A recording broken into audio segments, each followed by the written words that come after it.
Ар кайсыл ашканага баш багып, туура тамактанууга үндөгөн Нар көрсөтүүсү кайрадан эфирде.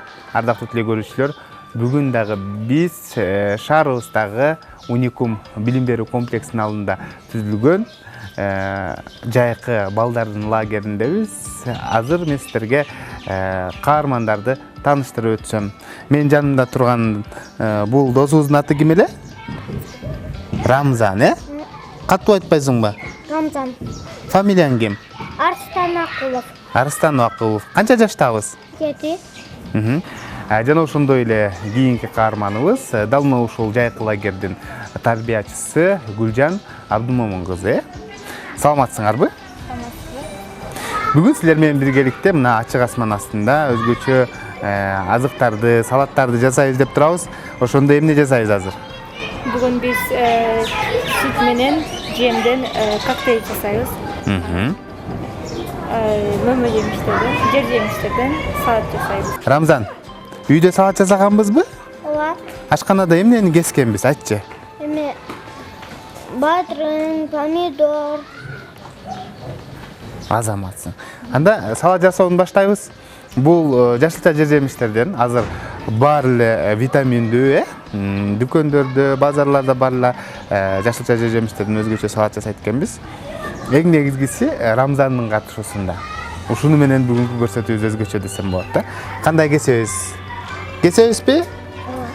Эң биринчи бадыраңды башына алып салабыз, Колдо байлайбыз. Рамзан өзү кандайды кааласа ошондой кесе берсин,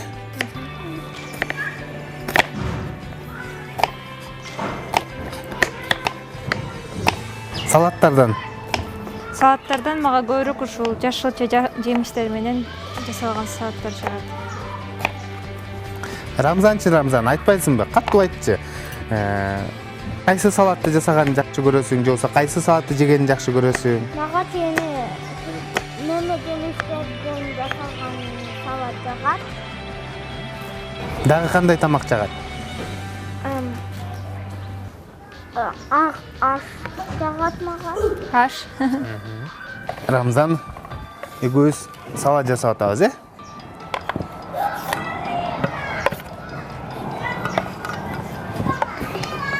Рамзан, айтсаң, чоңойгондо ким болосуң?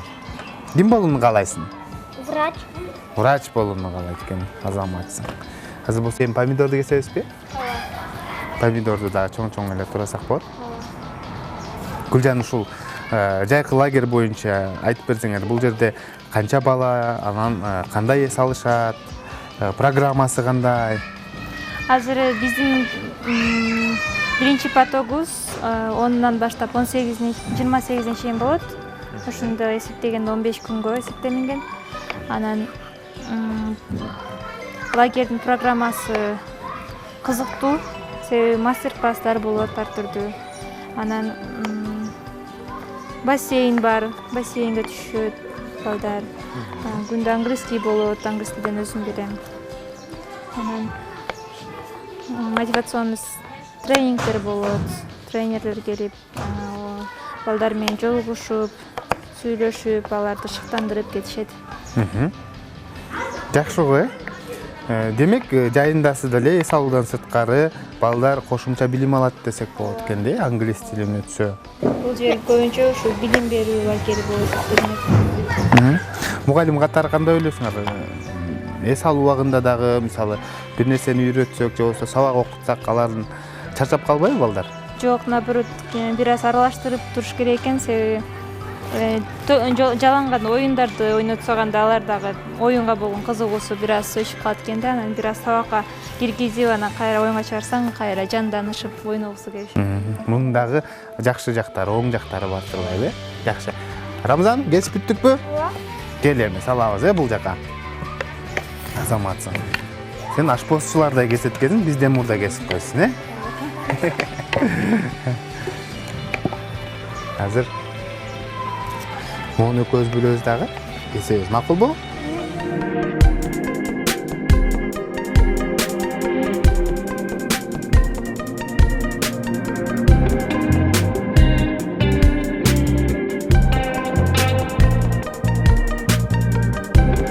Молодец, молодец. Мына досторуна сонун салат жасап атат Рамзан, Жакшы.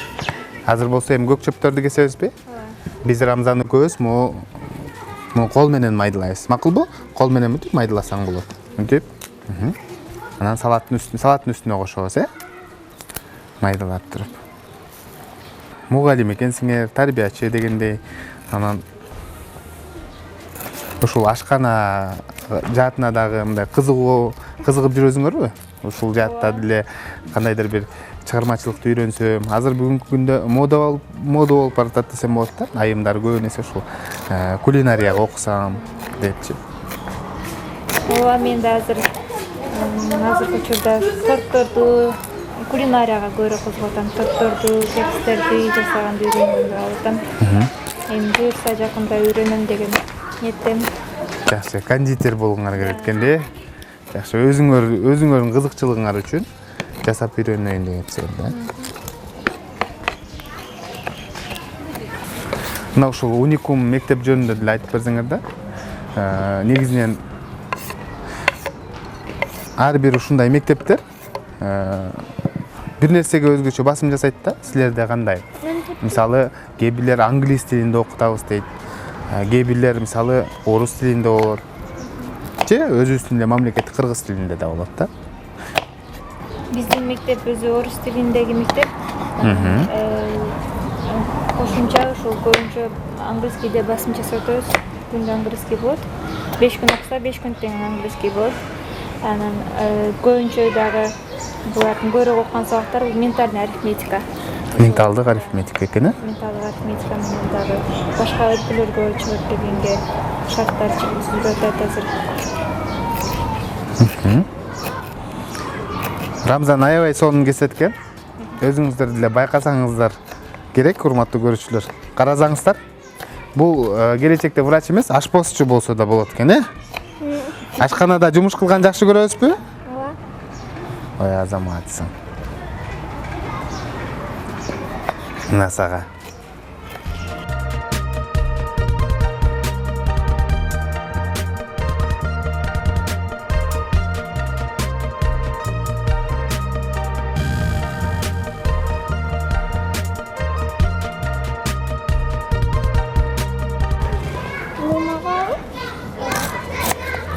Кесе аласыңбы? Майда кылып кескиниң, Maylı.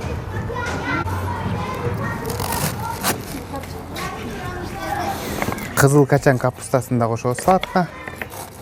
Биздин салатыбыз өзгөчө креативдүү болуп атат азыр. Нарезкалары ар башка десек, Бул Рамзандын сунушу менен.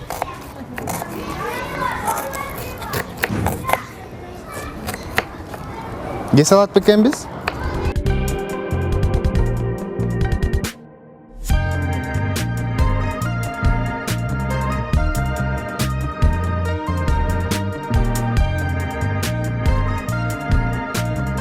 Салатыбыз бүттү, мына.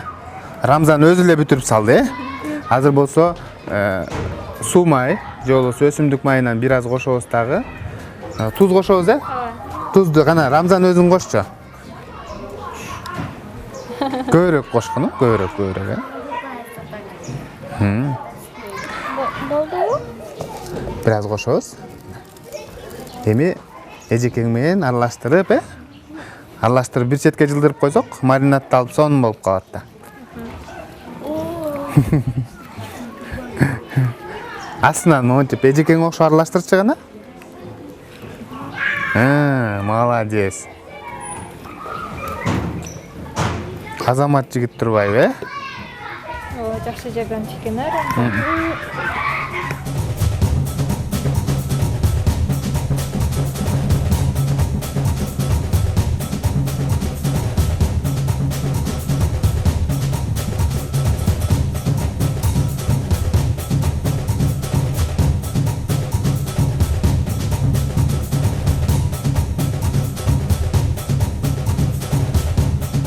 Урматтуу көрүүчүлөр, бүгүнкү көрсөтүүбүздүн каармандарын дагы бир эсиңиздерге сала кетсем. Кичинекей досубуз Рамзан жана ошондой эле Гүлжан Абдымомун кызы. Дал мына ушул уникум билим берүү комплексинин алдында түзүлгөн жайкы лагердин тарбиячысы. Азыр болсо салатыбыз бул жакта маринадталып жатат. Эми биз коктейль жасайбыз, коктейлге эмне кошобуз ушунда? Жем кошобуз, сүт кошобуз. Дагы? Анан миксер менен аралаштырабыз. Балмуздак кошот экенбиз, Жакшы. Анда биринчи балмуздак салсак, азыр Рамзан мына жемди салат, же болбосо кыям кошсоңуз болот, банан кошсоңуз болот. Биз азыр жем кошутабыз. Балдардын туура тамактануусуна дагы өзгөчө көңүл бурасыңарбы? Эмне тамактар жасалат? Бул жерде Болот. Болот. Чумал тамак болот. Ошондо эртең тамакка каша или пирог, или компот, сок менен берилет. Анан обедке биринчи, экинчи тамактар берилет. Анан полдникке да биринчи тамак, анан дагы салат кошулуп берилет. Жакшы. Или десерт.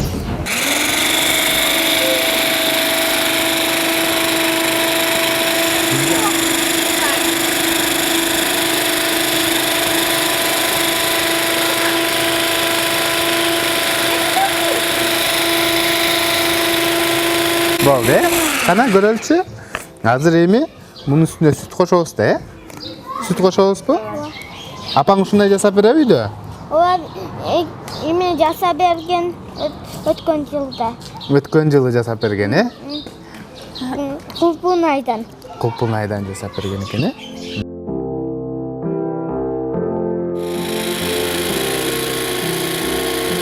Рамзан даярдап бүттү.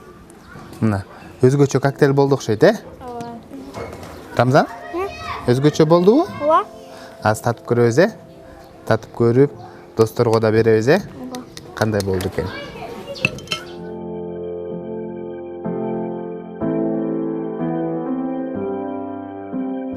Кана Рамзан жасаган коктейлди татып көрсөк, Кандай болуптур? Сонун болуппу? Ооба.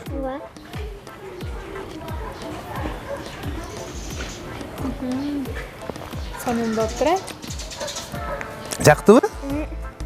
Аябай сонун жасаптыр. Жайдын аптаптуу күндөрүндө өзгөчө керек суусундук экен. Анан пайдалуу десем да болот, чындыгында. Сүт натуралдуу жана ошондой эле үйдө жасалган моундай жемди кошуп эле жасап коебуз.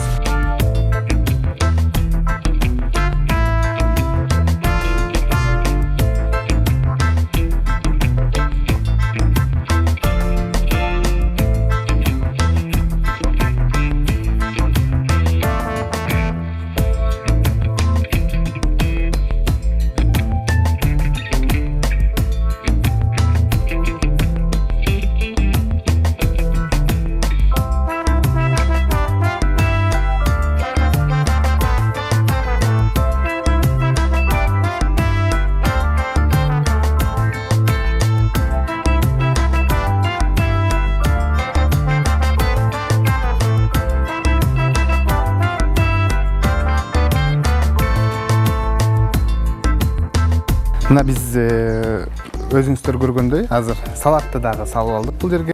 Анан бир аздан кичинекей досторубузга узатабыз. Анда татып көрсөк, салат кандай болду экен? Кел. Кандай жасаппыз, Рамзан? Моуну карма. Капуста жейсиңби?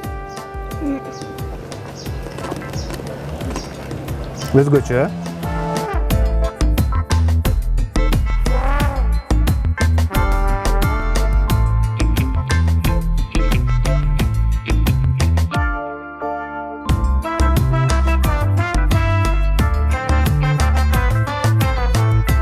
Өзгөчө салат, өзгөчө коктейль. Чындыгында биз кичинекей досубуз менен биргеликте жасагандыктан аябай даамдуу болуптур. Силерге рахмат айтабыз. Атайын программага катышып, ачык асман астында сонун салаттын жана ошондой эле коктейлдин рецептин сунуштадыңар. Ийгиликтер болсун. Дайыма ушундай жаш жеткинчектерди тарбиялап жүрө бергиле. Рахмат, силерге да рахмат, келип тартып бергениңиздерге. Туура тамактанган адам ооруга аз чалдыгып, батсакаят деп айтып коюшат. Ошондуктан ар дайым туура витаминдүү азыктар менен азыктаныңыздар. Тамагыңыздар даамдуу болсун.